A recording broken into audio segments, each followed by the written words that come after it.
Apa saja kiat sukses untuk generasi muda di masa depan?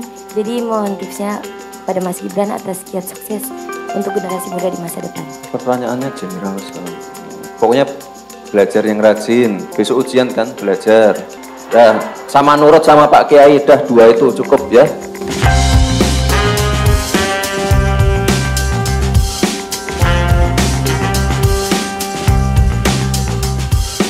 Nah, menurut saya semakin kesini, menurut saya Gibran di sini pura-pura menurut saya ya. Karena apa? Karena di sini juga ada pertanyaan kiat sukses sebagai anak muda. Nah, di sini jawaban Gibran pun juga jawaban template sekali, yaitu belajar yang rajin dan nurut sama kiai. Jawabannya menurut saya sangat singkat, padat dan tidak jelas. Ya, disinilah kemungkinan Gibran yang membuat penasaran seperti apa ya nanti ketika akan debat capres cawapres. Nah, di sini kemungkinan yang dinanti-nanti oleh netizen-netizen.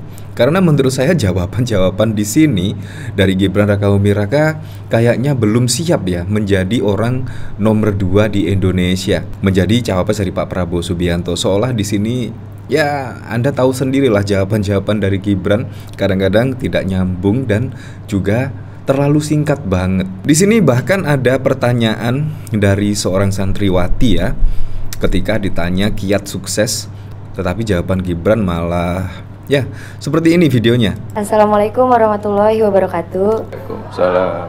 Saya ingin bertanya kepada Mas Gibran, apa saja kiat sukses untuk generasi muda di masa depan, yang dimana nanti kita akan di beberapa tahun kemudian nanti kita akan melewati, mengalami dan mendatangi masa itu. Jadi mohon tipsnya pada Mas Gibran atas kiat sukses untuk generasi muda di masa depan. Pertanyaannya general sekali. Pokoknya belajar yang rajin. Besok ujian kan, belajar. Dah, sama nurut sama Pak Kiai, dah 2 itu cukup ya. Dah itu aja kiat sukses, apalagi ya. Nggak ada kiat sukses yang lain ya. Seperti itu jawabannya. Nah, gimana ketika Anda bertanya kepada Gibran dan jawabannya sangat template sekali? Kemungkinan kita akan males lagi ya bertanya, karena juga kita sudah tahu jawabannya seperti apa. Kita sudah tahu ya pastilah belajar rajin dan juga nurut Pak Kiai. Ya seperti itu memang. Seharusnya kan sebagai cawapres harus memberikan solusi lah dari pertanyaan yang diajukan oleh santriwati tersebut, bukan malah ambigu di sini. Saya yakin yang bertanya tersebut pasti juga giat belajar dan juga nurut sama kiai. Tetapi ya memang permasalahan di Indonesia adalah ketika anak muda besok setelah lulus sekolah misalnya, itu adalah lapangan pekerjaan dan sebagainya. Ya jadi seharusnya Gibran di sini meyakinkan lah besok akan dibuka lapangan kerja berapa juta. Ya seharusnya seperti itu, bukan malah nurut kiai dan belajar yang rajin.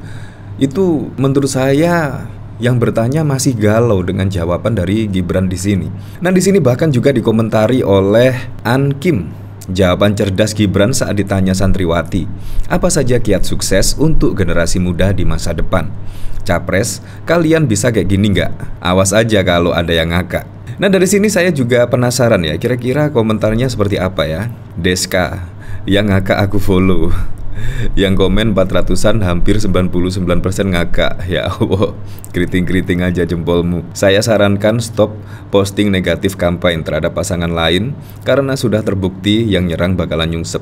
Sekarang sudah di angka belasan, takutnya nanti jadi satuan. Perasaan di sini malah pujian loh di sini. Menurut saya postingan dari Ankim pujian, yaitu jawaban yang cerdas sekali ketika Gibran ditanya oleh santriwati, tetapi di sini masih aja yang disalahkan. Sangat lucu sekali. Cawapres kak, bukan capres edit dong. Maksudnya dah diingetin bang, nggak aku malah. Singkat padat pokoknya bang. Wah kakak, astagfirullah. Kalau jawaban umum gitu mah nanya ke mang tukang becak juga bakal sama jawab kayak gitu. Nah, di sini bahkan juga ada berita menurut saya juga unik sekali, yaitu ketika Gibran tawarkan program kredit ke Cempaka Putih, ibu-ibu kompak jawab gak mau.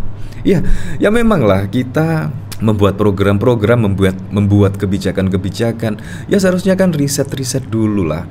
Riset bagaimana, apa yang diinginkan oleh masyarakat, apa yang diharapkan oleh masyarakat luas, program dan kebijakan apa kira-kira yang bisa membuat masyarakat itu diminati dan lain sebagainya.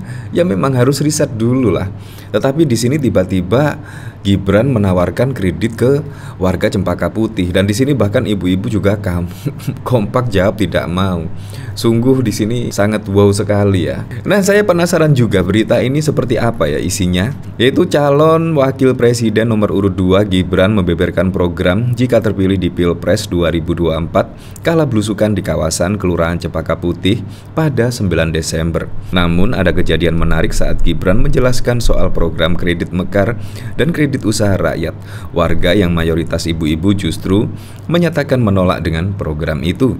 Gibran yang berusukan ditemani sang istri Selvi awalnya bicara soal programnya makan siang dan susu gratis hingga kelanjutan kartu Indonesia Sehat KIS Lansia. Pokoknya tadi ibu ya, program makan siang gratis, lalu KIP, KIS dan lain-lain dilanjutkan, kata Gibran. Ia lantas mengatakan bahwa akan melanjutkan kebijakan atau program kredit mekar dan kredit usaha rakyat. Program-program kredit juga yang sekarang banyak dinikmati ibu-ibu rumah tangga, kredit mekar, KUR dilanjutkan semua, tuturnya. Kemudian mayoritas ibu-ibu justru menjawab tidak mau. Gak mau, seru warga, gak mau. Ya sudah, kata Gibran menimpali santai. Lebih lanjut, Gibran meminta ibu-ibu tetap tenang sebab semua kebijakan yang pro terhadap ibu rumah tangga akan disiapkan. Nah, di sini hampir seperti Pak Prabowo pada waktu lalu ya, ketika ada yang menolak yaitu tentang program makan siang gratis dan susu gratis. Di situ bahkan ada yang menolak. Ya kalau tidak mau ya nggak apa-apa, nanti akan dikasihkan ke orang lain. Di sini kan seharusnya ada pertanyaan balik ya. Ya maunya apa ibu-ibu? Seharusnya seperti itulah, karena memang ketika Gibran belusukan di sini ya sambil menyerap aspirasi masyarakat, aspirasi dari warga-warga. Menurut saya seperti itu. Jadi di sini ketika disoraki tidak mau dengan program yang ditawarkan Gibran, seharusnya ibu maunya apa? Ada timbal balik seharusnya. Tapi di sini malah ya kalau nggak mau ya sudah, sangat lucu sekali. Di sini juga saya penasaran ya. Komentarnya seperti apa lagi ya? Di sini dari Sambalado. Yakin pas debat nanti jawaban yang sering muncul adalah biar rakyat yang menilai. Diemin saja, nggak usah ditanggapi. Nggak perlu dikomentari, jogetin aja. Memang isi kepalanya kosong. Saya sebenarnya bingung kok ada yang katanya sekolahnya tinggi, tapi bisa dukung orang begini buat pimpin Indonesia yang rakyatnya 270-an juta. Nalarnya di mana? Mau negara diserahkan ke pengurusannya ke dia, rela kita ngeluarin duit buat bayar dia buat kasih tempat tinggal di istana milik negara. Terbukti ya seperti itulah. Jadi kita tunggu saja ya nanti, yaitu pada pukul 8 malam kira-kira seperti apa ya aksi dari Gibran di sini pada debat Capres nanti pada tanggal 12 Desember ya.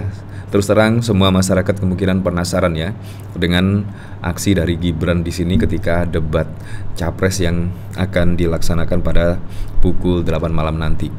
Ya apapun itulah untuk Pilpres 2024 mendatang, semoga saja berjalan dengan aman, berjalan dengan lancar, dan yang paling penting berjalan dengan jujur dan juga adil.